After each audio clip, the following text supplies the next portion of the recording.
everybody, it's Romania Black, and we're on the penultimate episode of The Great Pretender.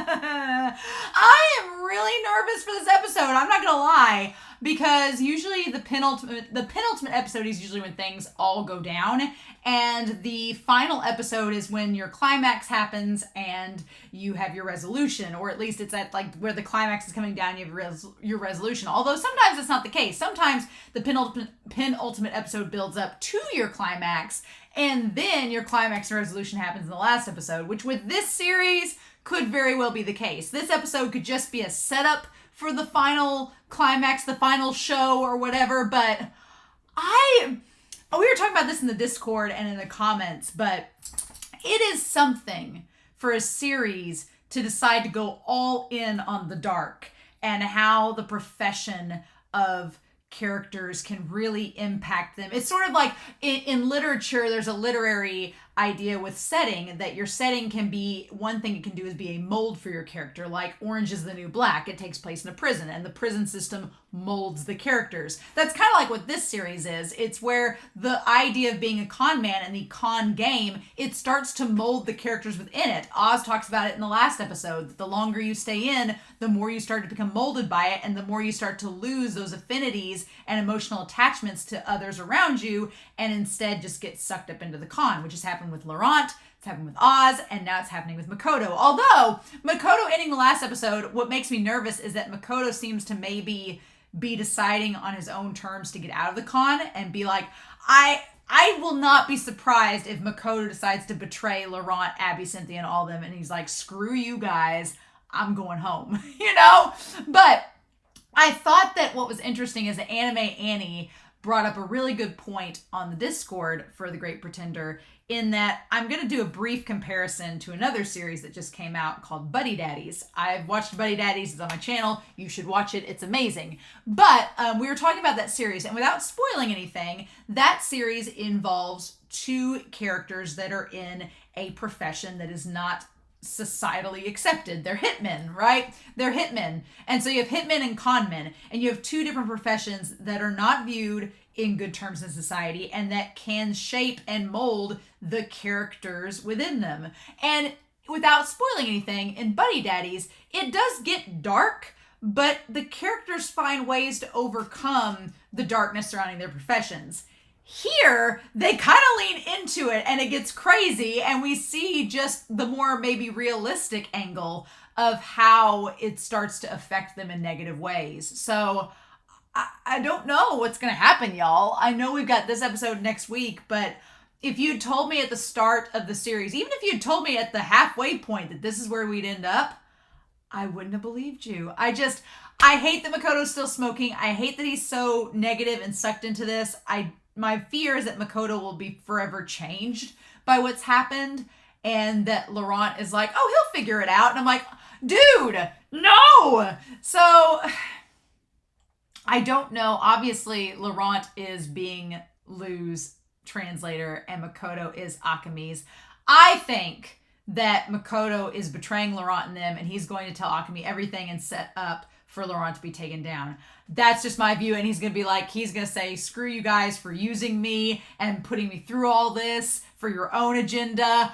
I fully anticipate Makoto going that route, and I hate it because Makoto, even though Laurent said he was a two-bit swindler, he started out so innocent, and just seeing his innocence being taken away by the end of this arc, it is, but I don't know how it's going to end. I just don't know.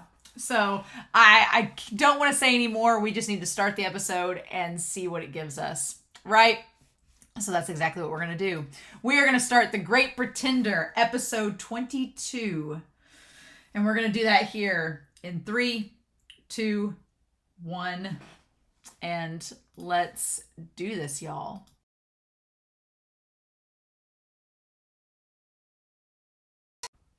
What the fudge? What?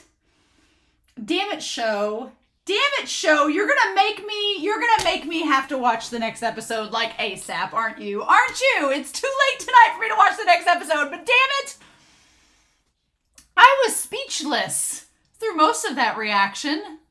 I was speechless because I was like, Makoto finally lets them have it, but it's like, wait, what was part of the plan? What wasn't part of the plan? Who knew what? Who knew what was happening? What? Okay, so we know Makoto called Kasano. That's who he was calling on the phone to tell him to come there. But wait a minute. We've got to go back, right? We've got to go back. So we had Laurent, like, in his apartment, ready to do the deal, right? Okay. So we had Laurent in his apartment, like, ready to do the deal. And then Makoto, like, getting washed up, having his laptop ready. He had something in a box, right? And he had the tie and everything. Okay. And he had this key. Okay. And so him going down, yep, to do the thing.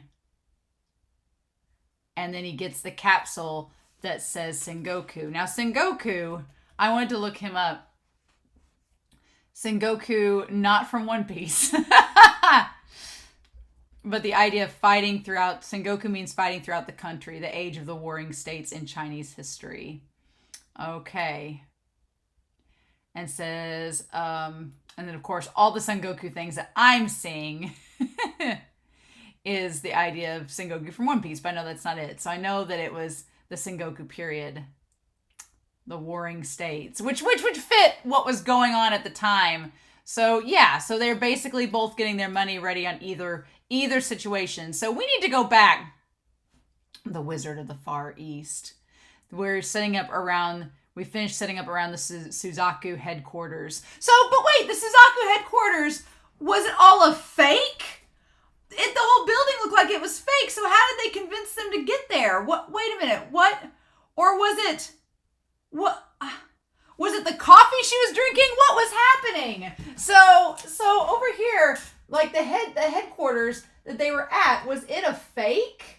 Because it seemed like it was a fake, but they didn't notice. So, I mean, it would make sense that Lou and them got there. Well, okay, wait a minute. So we had the wine. Okay, so we had Laurent with the wine and Makoto with the coffee. And were both of them poisoned or altered to, like, throw off their perception so that they wouldn't realize they were going into a fake building? Was that what it was? Because Laurent, he comes around the corner with the wine saying we shouldn't drink anything they give us, so we'll just drink here on the plane. So he gives them the wine. So if the wine was drugged, it got them to, like, not realize where they were at and, like, not realize their surroundings. Was that it? And then Makoto giving her the different coffee beans, the different coffee flavors. But then the question is, how did the one guy not tell? How did Ishigami not notice? I don't know. Maybe Ishigami was just going along with it and wasn't thinking anything about it. Maybe he drank the coffee as well. Of course, Laurent has the antidote to the poison, right? But I don't even know if Lou was poisoned because he's standing out there with her at the end. So was he poisoned or not? Okay, he is making 2 cups of coffee there. So maybe he gave a cup to Ishigami as well. And so 1,316,676,400 okay, was the transaction that they had. So they basically had from Suzaku, and then from Lou was the 1 billion, and she had the 1 billion yen too, right? Or, well, no, her money was like actually 1,316,000,000. Yeah, so that had all of the money for each of them. What? And so they they agree to meet at night where you can't see your surroundings as well, right? They agree to meet at night. And then at one point they take the shortcut. They say that they're going to take Lou and them on a shortcut to the headquarters. And then they're meeting at night as well. So it's not as easy to detect that they're going to the fake location, right? But that's so interesting. So now with Makoto, I'm going to put Makoto over here. With Makoto, there was a part of me that was starting to wonder if, because Suzaku Suzaku makes talk of retiring and taking him with her, right? And she makes the comment that she only started liking coffee because he made it. Like, she's really gotten attached to it. And there is a part of me that on the surface is like, you know what? Suzaku, like, treats Makoto like her son. She's, like, wanting to take him in like her kid and all of that. But then there's another part of me that's like, she's running a human trafficking ring. So no! It doesn't matter how you treat him. You're still awful. You're doing an awful thing to all these children. No! But what's interesting is that she can't let go of the past. Suzaku can't. She can't let go of the past and keeps focusing on her son and is making Makoto like the substitute for her kid, kind of in the same vein of how Laurent can't let Dorothy go and treats these cases and everything like Dorothy would treat them. So there is a connection there. But then it shows them all traveling and it shows her asleep. Okay, so it shows them taking off on the helicopter and he's watching where they're going, but she's like asleep, like she's not paying attention. And they land at night. So, okay. So they land at night and end up in the location and she doesn't know exactly where they are. Okay, so the night shot's meant to confuse us, right? And make us think we are somewhere that we are not. Okay. And then she tells Makoto that she's like, can you not sit still? I'm curious, what was he looking for? Yeah, he's like, can you not sit still? He's looking around for something. So, okay, so Makoto was rummaging in the HQ room. I feel like this is one of those episodes where every single thing that happens is going to come back in the next episode and make sense. What was he rummaging around for in the HQ room? Why was he trying to look for something? And she says, once the deal's complete, she wants this quiet life. And Makoto, he asks her why doesn't she get a real cat? And she says that real things die eventually. So then we see the cars pull up with Lou and all of them. The drivers take them and they go to the fake location, right? And they end up at the fake spot. But there's all the cars there and everything. And Laurent's looking around like this entire thing was fake. And then they say that they're getting nervous. It's a good thing when you get to show off. So they say, I hope he pulls this off. And Cynthia says, I'm sure he'll pull some kind of crap. And they're all like, what do we think is going to happen? Don't you think it will be Laurent who pulls something off? So yeah, so they were all... So here's the thing. Laurent and Oz seemed to know something that the rest didn't, right?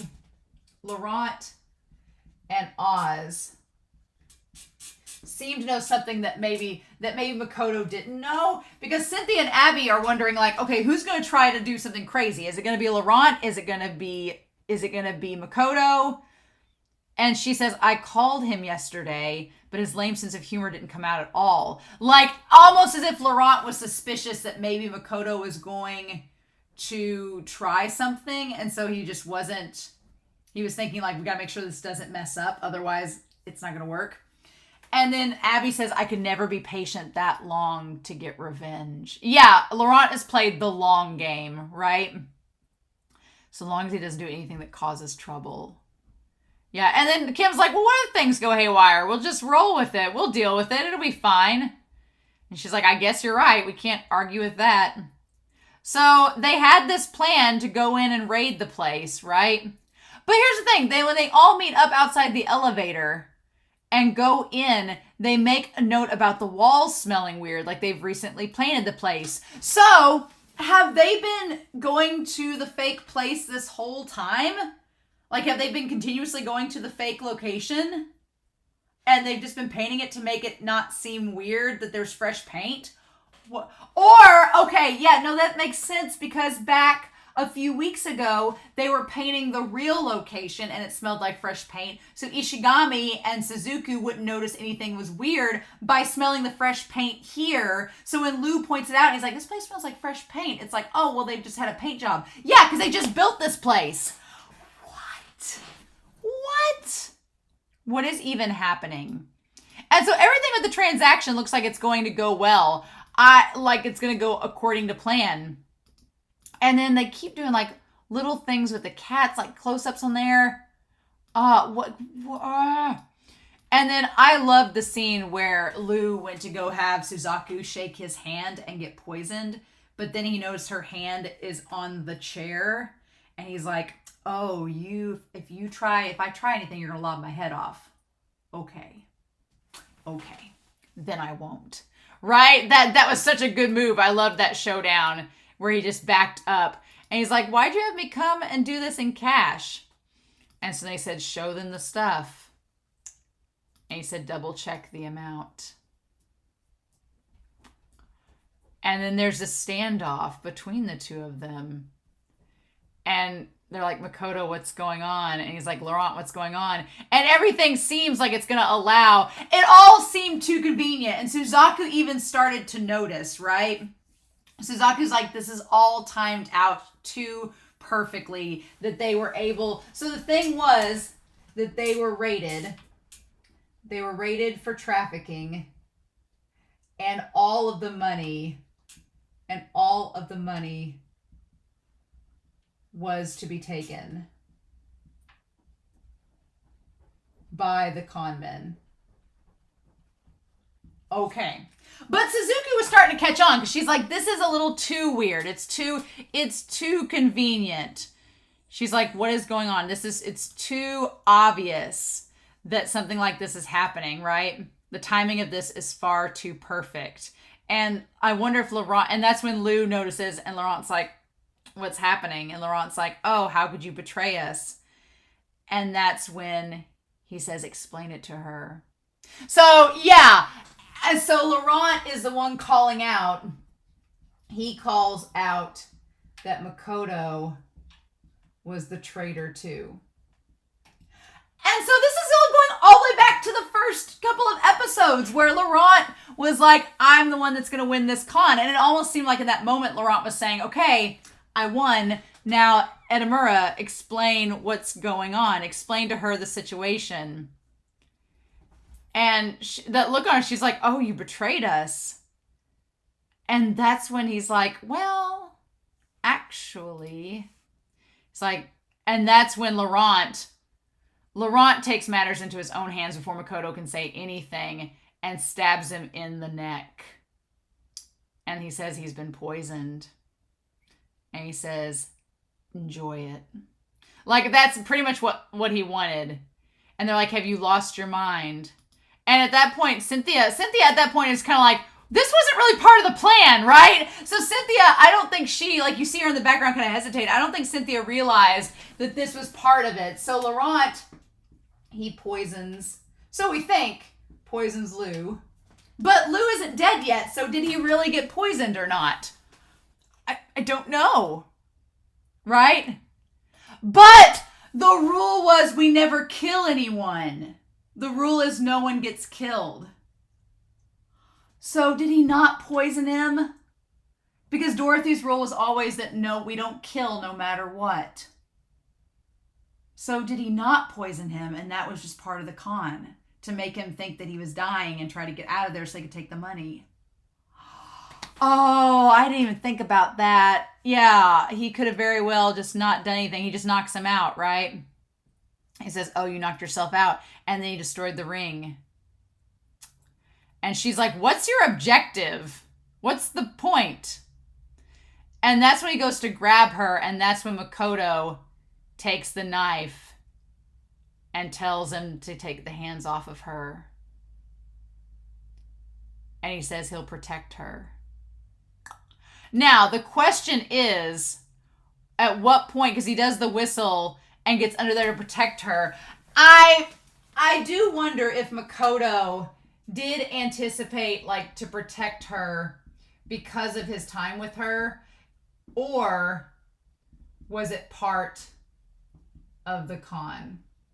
Because Makoto kind of loses it. Makoto gets a little cuckoo and he screws up. Makoto lets go. And you can't blame Makoto. He's got all this pent-up emotion and has been duped the entire time.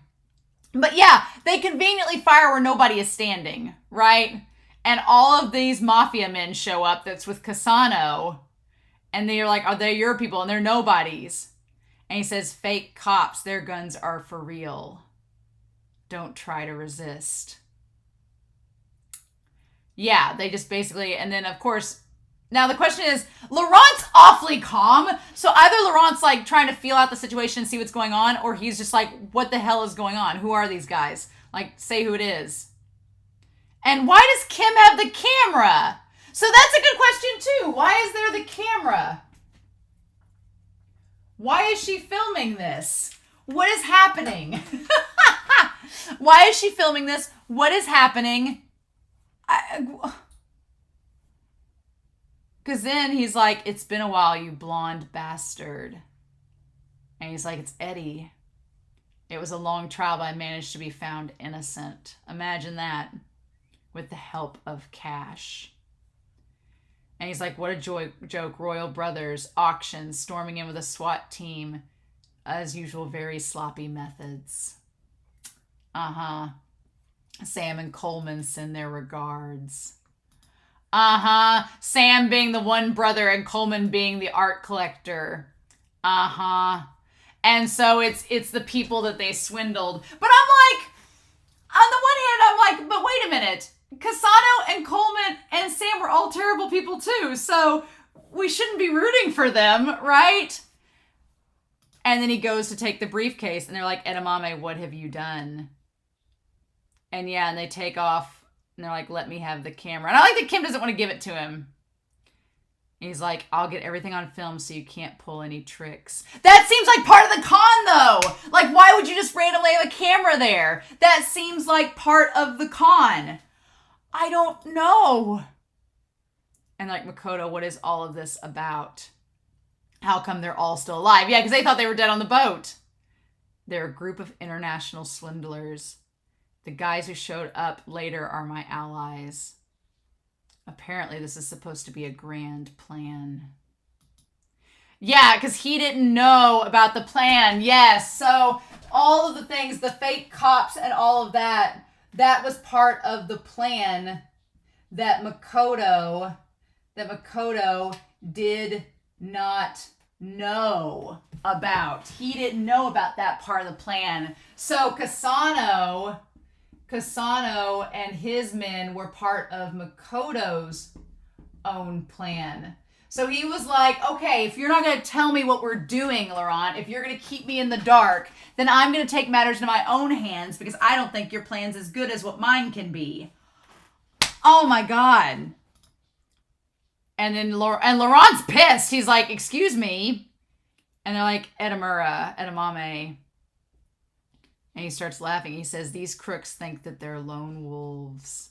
You sure blab a lot for lone wolves. He says, Mr. Ishigami, get the check back from the old guy behind you and the briefcase. So he does get the briefcase and the check. So then I want to keep my eyes on that, where the briefcase and the check went. Okay. And he puts it back on the table, right? Okay. And then he says, I got it back, Chairman. Okay. And he says, now you can do as you like, Chairman. Like he was going to let her go, right? But then he cracks, right? Then he just cracks. Like he says, now you can do whatever you like. Like you've got the money back. You can go retire now. You can leave. But then he just, like, Makoto loses it. And everybody's just like, oh my God, what is happening? Because he says, I bested the blonde bastard. And everybody's like, oh my God, that's what this was. It was him. And yeah, and you can't see Laurent's face. He's like, I won. Oh my God, Makoto. Oh. And that, when the moment he like puts his hand up and like he's laughing, he does the same thing that Laurent does in the last episode. Like, because Laurent, he was in such grief that he lost Dorothy and wasn't going to get her back, that he started laughing, and then he like let the hand down and he was done. And so Makoto laughing, saying he bested Laurent and lets it down. And Oz says, how long are you going to keep up the lousy act? And he's like, and I don't know if Makoto was acting at this part. I don't think Makoto is acting here. He says, no matter how seriously you perform, Quit talking like a know-it-all. Let me remind you again, you're the one who abandoned my mother and I. I took care of her all by myself when she fell ill. Like, I feel like it's hard to decipher whether Makoto is, I feel like in any lie, there's truth. So I feel like even if this is an act, that Makoto's taking this opportunity to lay it all out on the line, even if it's all part of the con, even if this entire act was part of the overall con to get the money and run. I feel like Makoto's taking this opportunity to be like, oh, while I'm acting in this moment, I'm going to let y'all have it and let y'all have a piece of my mind. Here's what I've been thinking the last several episodes that I've not got a chance to talk about. He says, well, you were spending time in jail. Do you know how lonely she was? You don't. And I wanted Oz to speak up and say, like, yeah, I did go see her. I wanted Oz to speak up and defend himself, but he doesn't here. So that makes me think that it was part of the act as well, that he just sat there and took it. She never stopped saying she believed in you, but you went and betrayed her. Mom dies alone in her grave while everyone avenges Dorothy.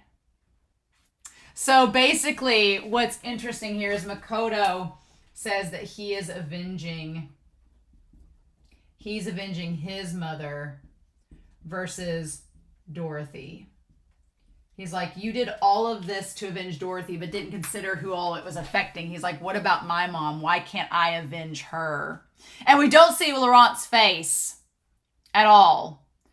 I thought you were lone wolves and not partners. Yeah, he calls them out. He calls them out in this moment, was like, so for lone wolves, you guys did play a long, long revenge and involved myself and all these people for something that I thought you were lone wolves. I thought it wasn't personal. You've made it personal. You sacrificed money, time, and even your own family. You use that slogan when it's convenient.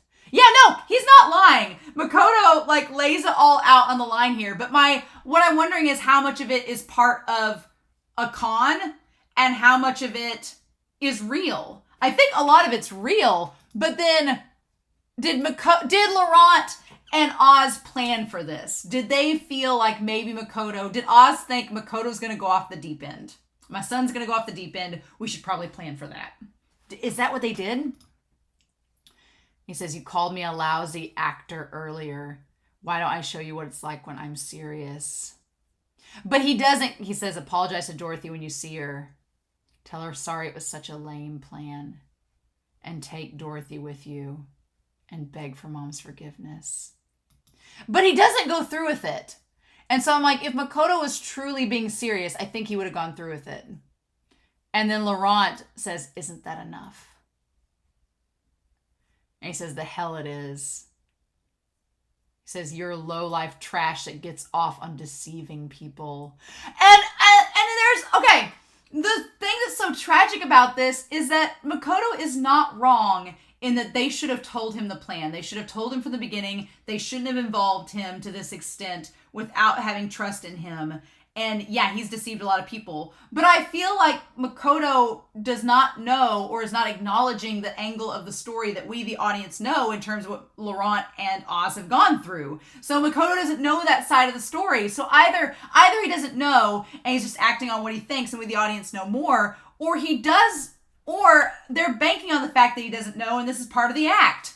I just don't know. And Kudo's like, when you lose someone close to you, you don't feel remorse or even quit. Well, but there was more to the story. Con artists, what a joke. You hurt others and you ridicule them. But when you get a little scratch, you act like a tragic hero. I mean, I don't know which of them act like a tragic hero. And I don't know about little scratch. I was like, Laurent lost like the love of his life and he tried to protect her. So I don't know if that's a little scratch. I was like, oh, Makoto, you went too far with that statement. He's like, you're a bunch of narcissistic crooks. Yes, that is true. I don't think they're playing the hero though. You disgust me. You drag me to things without a single word of explanation. Yes, that is very true. He did not explain. And he says they'll never push him around again. I'm only going to trust in myself. And that's when Oz is like, edamame, even if it is an act. I'm glad I could hear your true feelings. But the way you are now, how can I put this? No matter how you look at it, you're screwing up.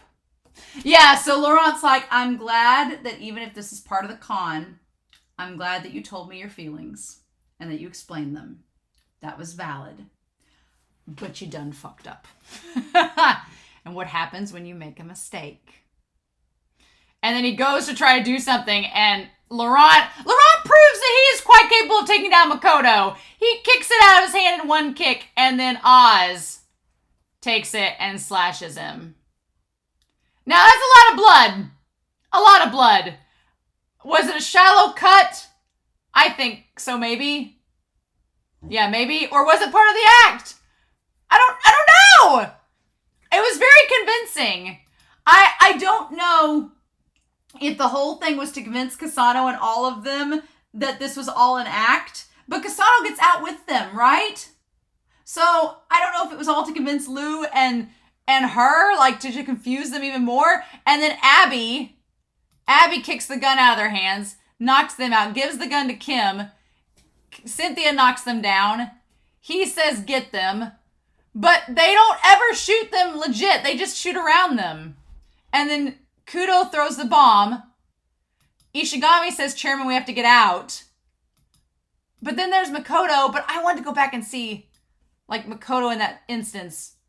Like, he has the cut, but I'm like, what, they're not shooting his head, what? And then Lou and them get out. But they're all still stuck in there, right? And then they stop hearing things, and then everyone's gone. And that's when they notice the thing on the wall. And when they press it, they're taken down to the beach. And there's just a cardboard structure there. What? I'm sorry. Wait, what? What?